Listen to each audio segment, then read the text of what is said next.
नमस्कार दोस्तों। गला सबका सूखता है, प्यास सबको लगती है, डर सबको लगता है। मैं बात कर रहा हूं डोनाल्ड ट्रंप की। डोनाल्ड ट्रंप डरे हुए, थके हुए, हारे हुए दिख रहे हैं और उनके ये बयान उनकी हताशा को, उनकी निराशा को, उनकी उदासी को साबित करती है। पहले ये बयान सुनिए, उसके बाद आगे करते हैं बात। So they hit Qatar, Saudi Arabia, UAE, Bahrain, Kuwait. Nobody expected that. We were shocked.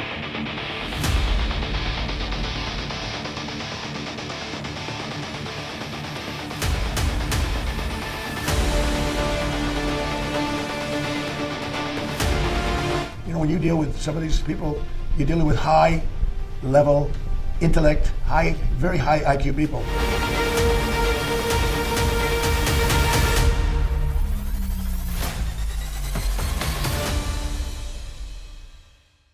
तो साहब, डर क्यों लगता है? डर तब लगता है जब आपकी सबसे बड़ी ताकत जो होती है उसको आइडेंटिफाई कर लिया जाए और उसको कमजोर करने की, उस पर हमला करने की तरकीब जुटा ली जाए। अमेरिका की सबसे बड़ी ताकत क्या थी? क्या मिलिट्री? जी नहीं। क्या अपने आप वैसे ही सुपर पावर बन गया? जी नहीं। सबसे बड़ी ताकत अमेरिका की थी उसकी करेंसी डॉलर, यूएसडी। तेल का जितना व्यापार होगा वो डॉलर के अंदर होगा। पेट्रो डॉलर सिस्टम इसको कहा जाता है। और अलग अलग तरीकों से अमेरिका ने ऐसी नीतियां बनाई जिसकी वजह से डॉलर की मांग बढ़ती चली गई। लेकिन फाइनेंशियल सिस्टम की अगर बात करें अमेरिका की, तो वो बिल्कुल कोलैप्स होने के कगार पर थी। कर्जा बहुत ज़्यादा बढ़ गया था। डोनाल्ड ट्रंप दूसरी बार चुनकर आए तो उन साहब ने सोचा कि भाई कर्जा जो है इसको घटाया जाए, देश में जो फाइनेंशियल चीज़ें हैं, इकॉनमी जो है उसको हम बूस्ट कर दें। तो बूस्ट करने के लिए तरकीब क्या अपनाई? ट्रंप साहब ने कहा कि मैं टैरिफ लगा दूंगा सब पे उन्होंने टैरिफ लगाना शुरू कर दिया। जो मेरी बात नहीं मानेगा उस पर पेनल्टी टैरिफ लगाऊंगा। तो फिर पेनल्टी टैरिफ जो है वो भी स्टार्ट हो गया। भारत पे तो लगा भी था, बाद में जो है सो विदेशों में हमारा डंका बज रहा है कहते हुए हटवाया गया जब हमने अमेरिका के कहने पे रशिया से तेल खरीदने से मना किया। लेकिन हटाने के बावजूद जो टैरिफ पहले 3% लगता था वो अब 18% लग रहा है। वो कहानी अलग है, उसके बारे में कई बार हम लोग बातचीत कर चुके हैं। डोनाल्ड ट्रंप की हताशा की बात कर रहे हैं। तो ट्रंप साहब ने इजराइल के साथ मिलकर, नेतन्याहू के साथ मिलकर ईरान के ऊपर हमला किया। सोचा होगा कि 2-3-4 दिनों में एलिमिनेट कर देंगे खामनेई साहब को, उसका रजीम चेंज कर लेंगे और जो ऑयल है ईरान के अंदर उसके ऊपर भी हमारा कंट्रोल हो जाएगा। बढ़िया अपना डॉलर का जो मामला है वो बढ़ता रहेगा और हम सुपर पावर बने रहेंगे। ईरान ने जिस तरीके का रिटेलिएशन किया, उस रिटेलिएशन की उम्मीद डोनाल्ड ट्रंप को थी नहीं। दुनिया भर के लोग, कई लोग ऐसा सोच रहे थे कि इजराइल और अमेरिका जैसी कंट्रीज अगर हमला करेंगी तो ईरान कितने ही दिन बचा लेगा। लेकिन ईरान बड़ा सॉलिड दिख रहा है इस मामले में। लगातार ईरान के मंत्री ये बयान कर रहे हैं कि भाई युद्ध तो हम जारी रखेंगे। किसी भी नेगोशिएशन पे फिलहाल वो बैठने के लिए तैयार नहीं है। और बैठे हुए क्यों? नेगोशिएशन तो चल रहा था, शर्तें तो वो मान रहे थे। उस नेगोशिएशन के दौर में डोनाल्ड ट्रंप और नेतन्याहू ने मिलकर हमला कर दिया ईरान के ऊपर।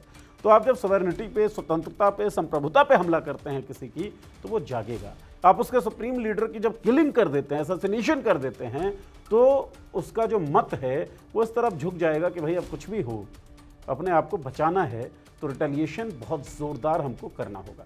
शुरू में खारिज करते रहे ट्रंप साहब भी, नेतन्याहू भी। अभी तो नेतन्याहू को लेकर कई अफवाहें चल रही हैं सोशल मीडिया पे कि जिंदा भी हैं कि नहीं हैं। एआई वाली वीडियो पोस्ट हो रही है, वो सब भी अलग मामला है, उस पर भी हम लोग बातचीत कर लेंगे। अब जो ट्रंप साहब का बयान आ रहा है ना, वो बयान बड़ा दिलचस्प है। ट्रंप साहब ईरान की तारीफ करने लगे हैं और ट्रंप साहब कह रहे हैं कि मुझे बड़ा मजबूत लोगों से मैं डील कर रहा हूँ, सशक्त लोग हैं, इनका इंटेलिजेंस बहुत ज़्यादा है, इनकी IQ बहुत ज़्यादा है। ये सब बात क्यों कर रहे हैं ये जानना बड़ा ज़रूरी है। ट्रंप हारे हुए क्यों दिख रहे हैं ये जानना बहुत ज़रूरी है।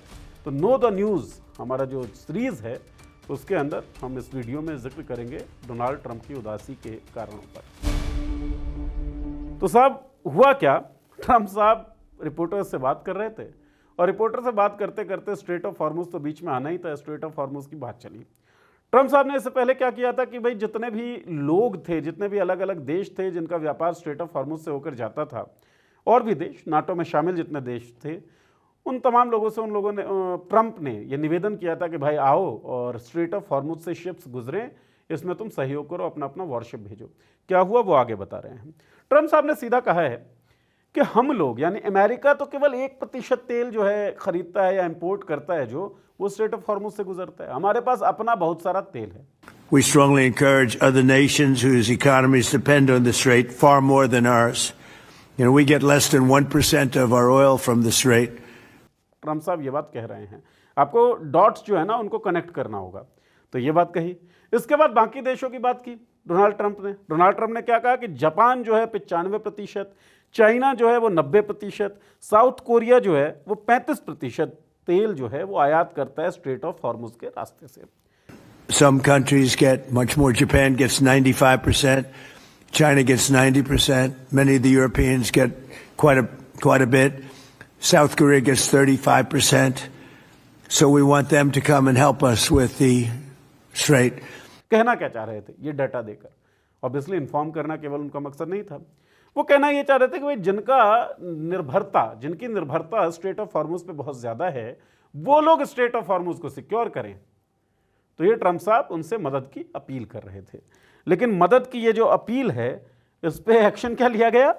जापान ऑफिशियली उसने कह दिया नहीं भाई, हम आगे नहीं आएंगे, हम वॉरशिप नहीं भेजने वाले हैं। चाइना जो है उसने कहा कि ये ईरान का संप्रभु अधिकार है, सॉवरेन राइट है ये ईरान का, स्ट्रेट ऑफ हॉर्मुज जो उसने ब्लॉक किया हुआ है। साउथ कोरिया जो है इसने कोई कमिटमेंट नहीं दिया है कि हम आपके साथ आ जाएंगे। इसके बाद ट्रम्प साहब ने क्या किया, नाटो के जितने भी देश हैं उनको संबोधित करते हुए कहा कि भाई अगर साथ नहीं देते हो तो नाटो का फ्यूचर जो है वो खतरे में आ जाएगा। मतलब एक तरीके की धमकी अमेरिका ने ट्रम्प साहब के जरिए दी। लेकिन नाटो से भी कोई बहुत ज़बरदस्त मुखर तौर पे कमिटमेंट सामने आ गया हो नाटो मेंबर से, वैसा कुछ दिखा नहीं। तो ट्रम्प साहब जो पहले मदद मांग रहे थे उनको जाहिर हो गया कि भाई मदद मिल नहीं रही है। और मदद मिले क्यों? स्ट्रेट ऑफ हॉर्मुज से व्यापार होना बंद हो गया है, ब्लॉक कर रखा है ईरान ने। वो रास्ता ब्लॉक किया क्यों? युद्ध के कारण। युद्ध किसने शुरू किया? क्या जापान ने, चाइना ने, इंडिया ने? किसी भी अलग देश ने तो युद्ध शुरू नहीं किया। क्या ईरान ने शुरू किया युद्ध? क्या ईरान ने जबरदस्ती स्ट्रेट ऑफ हॉर्मुज जो है वो ब्लॉक कर दिया अपने आप, अपने मन से? पगलाया हुआ था वो? ऐसा भी नहीं हुआ। युद्ध शुरू किया डोनाल्ड ट्रंप और नेतन्याहू ने, अमेरिका और इजराइल ने। उस वक्त नेगोशिएशन चल रही थी। ईरान सारी शर्तें जो है वो लगभग मान चुका था। ये बात तो जो मीडिएटर कंट्री थी उसने भी कह दिया कि ईरान शर्तों को मान चुका था। भाई आप कोई समझौता कर रहे हैं, आपकी कुछ शर्त हैं और दूसरा पक्ष उन शर्तों को मान जाए, उसके बाद आप हमला क्यों करेंगे? लेकिन ट्रंप साहब और नेतन्याहू ने मिलकर हमला कर दिया। तो युद्ध किसने शुरू किया है? युद्ध शुरू किया है ट्रंप ने और नेतन्याहू ने।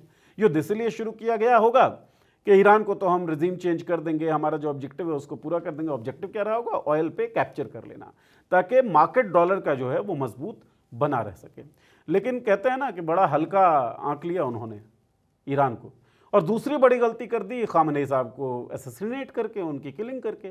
क्योंकि ईरान एक हिस्टोरिकली बड़ा समृद्ध देश है, बहुत ज़बरदस्त सिविलाइजेशनल वैल्यू है ईरान का, जिसके ऊपर हम बड़ी लंबी चौड़ी बातचीत कर चुके हैं डॉक्टर पंकज श्रीवास्तव के साथ।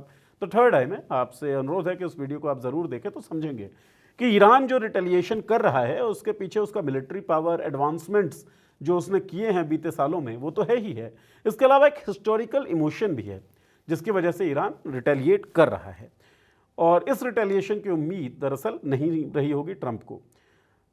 अब जब वो देख रहे हैं कि स्ट्रेट ऑफ हॉर्मुज ब्लॉक है, वो मदद की गुहार लगा चुके हैं देशों के साथ, वो नाटो को धमकी दे चुके हैं, लेकिन कोई उनके सामने आ नहीं रहा है। तो पूरे विश्व भर में जो एलपीजी है या अदर फ्यूल्स हैं उनका संकट उत्पन्न हो गया है। हमारे देश में लंबी लंबी लाइंस लगी हुई है। अलबत्ता ये अलग बात है कि जो सरकार के लोग हैं वो कह रहे हैं नहीं नहीं ऐसी कोई शॉर्टेज नहीं है, जबकि आप डिस्ट्रीब्यूशन सेंटर्स पे देखेंगे तो आपको लाइंस लंबी लंबी दिख जाएंगी। ब्लैक में सिलेंडर मिल रहा है, कहीं 3000, कहीं 3.5, कहीं 4, कहीं 5। और इसकी रिपोर्ट्स हैं, मीडिया रिपोर्ट्स हैं, इन्वेस्टिगेशन रिपोर्ट्स हैं। सरकार नहीं मान रही, अलग बात है। तो वैश्विक संकट तेल का जो है वो उत्पन्न हो गया, होना भी था, क्योंकि 1/5 हिस्सा यानी कि 20% आप लगा लें जितना भी ट्रांजैक्शन होता है तेल का, वो स्ट्रेट ऑफ हॉर्मुज के थ्रू होता है। पूरे विश्व की मैं बात कर रहा हूँ। तो विश्व भर में संकट पैदा हुआ तो दबाव तो बढ़ा ही होगा अमेरिका के ऊपर। अमेरिका में जो अमेरिकी स्टैंडर्ड है तेल का, उसकी कीमतें $100 से ऊपर पहुंच गई। मतलब महंगाई बहुत ज़्यादा बढ़ रही है, वहाँ भी दिक्कत हो रही है अमेरिका के अंदर। गैसोलीन की कीमतें जो हैं वो लगातार बढ़ गई। तो अमेरिका के ऊपर, डोनाल्ड ट्रंप के ऊपर प्रेशर पड़ा, दबाव बना। और डोनाल्ड ट्रंप को भी ये पता पड़ गया होगा कि जब देश हमारे कहने पे हमारे साथ नहीं आए, तो ये बात भी एनालाइज कर रहे होंगे कि एक आदमी की सनक ने, या फिर ये कहें कि एक आदमी का एप्स्टीन फाइल में नाम आया डोनाल्ड ट्रंप का, उसके बाद शायद बेंजामिन नेतन्याहू का साथ देने के लिए इसलिए मजबूर हुए हों। लेकिन ये एक संभावना हो सकती है, कारण हो सकता है। लेकिन डोनाल्ड ट्रंप अमेरिका का इतिहास रहा है अलग अलग देशों में जाकर उनको अस्थिर करने का, उनके ऊपर दबाव करने का, डालने का, मिलिट्री एक्शंस लेने का। तो एक आदमी डोनाल्ड ट्रंप की सनक के कारण पूरा विश्व जो है वो भुगत रहा है। अमेरिका जो है उसके अंदर भी डोनाल्ड ट्रंप के खिलाफ मुखालिफत जो है वो शुरू हो रही है। तो अब डोनाल्ड ट्रंप ने सोचा भाई रास्ता एक बचा है, किसी भी तरीके से युद्ध के बीच से हम निकल आए। तो डोनाल्ड ट्रंप अब ये लॉजिक अपना रहे हैं कि हमको तो भैया जरूरत है नहीं, हमारे पास बहुत सारा तेल है, 1% तेल जो है हमारा आयात होता है इस रास्ते से, तो इस रास्ते को वो लोग सिक्योर करें जिनके तेल की निर्भरता इस रास्ते पर है। तो डोनाल्ड ट्रंप असल में एक एग्जिट वे ढूंढ रहे हैं। ये तो एक कहानी है, और कहानी क्या सच्चाई है। इस सच्चाई के अलावा एक और सच्चाई है जो बहुत दिलचस्प है। असल में डोनाल्ड ट्रंप का गला सूख रहा है चीन के करतब के कारण। ऑफिशियली तो ये बात शायद कैसे ही कहा जाए, लेकिन ईरान ने स्ट्रेट ऑफ हॉर्मुज से उन जहाज़ों को गुजरने का अधिकार दिया है, अनुमति दी है, जो युआन में, चीनी युआन में व्यापार करेंगे, ट्रेड करेंगे। मतलब समझ रहे हैं, चाइना कहता है कि स्ट्रेट ऑफ हॉर्मुज ब्लॉक करना ईरान का सॉवरेन राइट है। ईरान कहता है कि स्ट्रेट ऑफ हॉर्मुज से वही जहाज गुजरेंगे जो चीनी युआन में डील करेंगे। इसका मतलब अमेरिका की जो सबसे बड़ी ताकत थी डॉलर, और डॉलर की बहुत ज़बरदस्त कीमत, उसकी बहुत ज़बरदस्त वैल्यू, पूरे इंटरनेशनल मार्केट पे लगभग उसका कब्जा, जितना भी तेल का व्यापार होगा वो यूएस डॉलर में होगा। ये ट्रीटी जो उसने सऊदी अरब के साथ की थी, बाद में ओपेक कंट्रीज तक उसको एक्सपेंड कर दिया था, ये सबसे बड़ी ताकत है ट्रंप की, अमेरिका की। और इस ताकत को खतरा दिखाई दिया, आहट सुन ली होगी ट्रंप ने कि भाई ये तो ज़बरदस्त खतरा है। और डी डॉलराइजेशन की कोशिशें जो हैं कई देश लगभग करते रहे हैं, क्योंकि डॉलर की वैल्यू इतनी ज़्यादा है जिसके कारण अमेरिका की दादागिरी चल जाती है। वो कभी भी किसी के ऊपर सैंक्शन लगा रहा है, टैरिफ वॉर कर रहा है।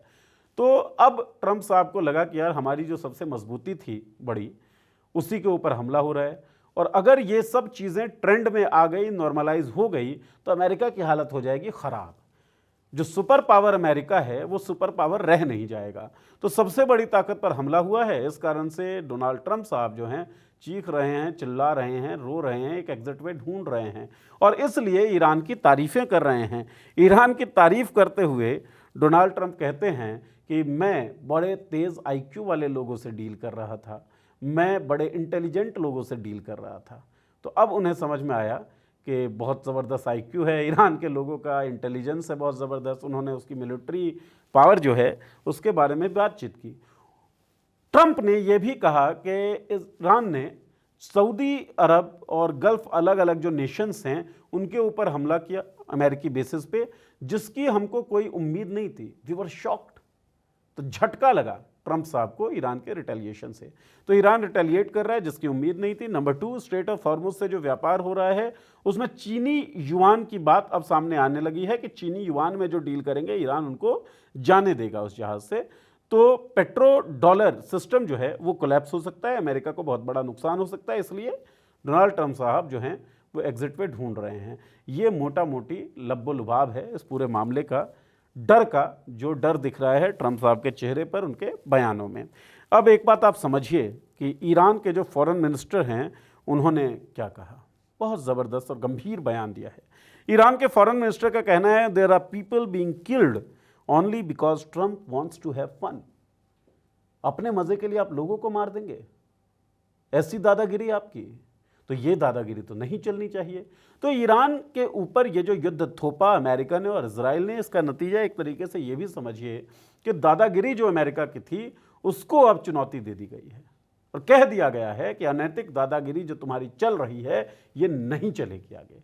और ट्रंप को इसका भान हो चुका है। $2 बिलियन अब तक जो हैं वो खर्च हो चुके हैं। 14 अमेरिकन्स जो हैं वो मर चुके हैं ट्रंप की सनक के कारण। तेल की कीमतें जो अमेरिकी स्टैंडर्ड है वो 100 से प्लस पहुंच चुका है। गैसोलीन की कीमतें लगातार बढ़ रही हैं। मतलब एक आदमी की सनक पूरे विश्व को तो खतरे में डाल ही रही है, अपने देश को भी बर्बाद कर रही है। और बर्बाद करने वाले लोगों का कोई क्षेत्र थोड़ी होता है, कोई देश थोड़ी होता है, वो तो बर्बाद कर देते हैं। आग लगाते हैं और आग पूछ के तो लगती नहीं है कि भाई अमेरिका वाले ने लगाया है तो मैं अमेरिका को नहीं जलाऊंगा, वो अमेरिका को भी जलाएगा। तो उस आग की लपटें जब पहुंचती दिख रही हैं ट्रंप साहब को और मदद के हाथ नहीं दिख रहे हैं, तो अब वो एग्जिट वे ढूंढ रहे हैं। इस बीच एक और चीज़ हुई है, एक और घटना हुई है जो बहुत दिलचस्प है। ट्रंप को उसका भी सदमा लगा होगा। मलेशिया सुप्रीम कोर्ट ने जब टैरिफ वॉर जो ट्रंप कर रहे थे उसको गैर कानूनी करार दिया अमेरिका के ने, उसके बाद मलेशिया वो पहला देश बना है जिसने कहा है कि यूएस के साथ हमारी जो ट्रेड डील है उसको हम कैंसिल करते हैं। डाउट्स के बारे में सवाल पूछा रिपोर्टर्स ने कि भाई उस ट्रेड डील की स्थिति क्या है, तो कहते हैं नहीं नहीं कोई होल्ड वोल्ड पे हम नहीं रख रहे हैं, नल एंड वॉइड वो जो ट्रेड डील है। तो भाई आपके देश का सुप्रीम कोर्ट कह रहा है कि आपने गैर कानूनी काम किया है और अलग अलग देश आपके साथ यूएस ट्रेड डील कर चुके हैं, उस ट्रेड डील में केवल आपको फायदा पहुंच रहा है, बाकी देशों को आप दबा रहे हैं। मलेशिया ने तो रिटेलिएट किया, मलेशिया ने तो कहा कि नहीं मानते, हम इस ट्रेड डील को कैंसिल कर रहे हैं। अब इंतज़ार है कि हमारे वाले प्रधानमंत्री नरेंद्र मोदी जी जो हैं वो कब यूएस ट्रेड डील को नल एंड वॉइड कहने की हिम्मत जुटा पाएंगे भी या नहीं। जो भी डेवलपमेंट होगी उसको हम आपके सामने लेकर आएंगे, नो द न्यूज़ में बताएंगे, और आप जान पाएँ इसके लिए ज़रूरी है कि आप चैनल को सब्सक्राइब कर लीजिए और वीडियो हमारी आए आपको पता पड़ जाए कि वीडियो अपलोड हुई है। इसके लिए क्या करना है, बेल का आइकन दबा देना है। तो भाई साहब बेल का आइकन दबाइए, शेयर का बटन दबाइए, वीडियो को फैलाइए। बहुत बहुत शुक्रिया।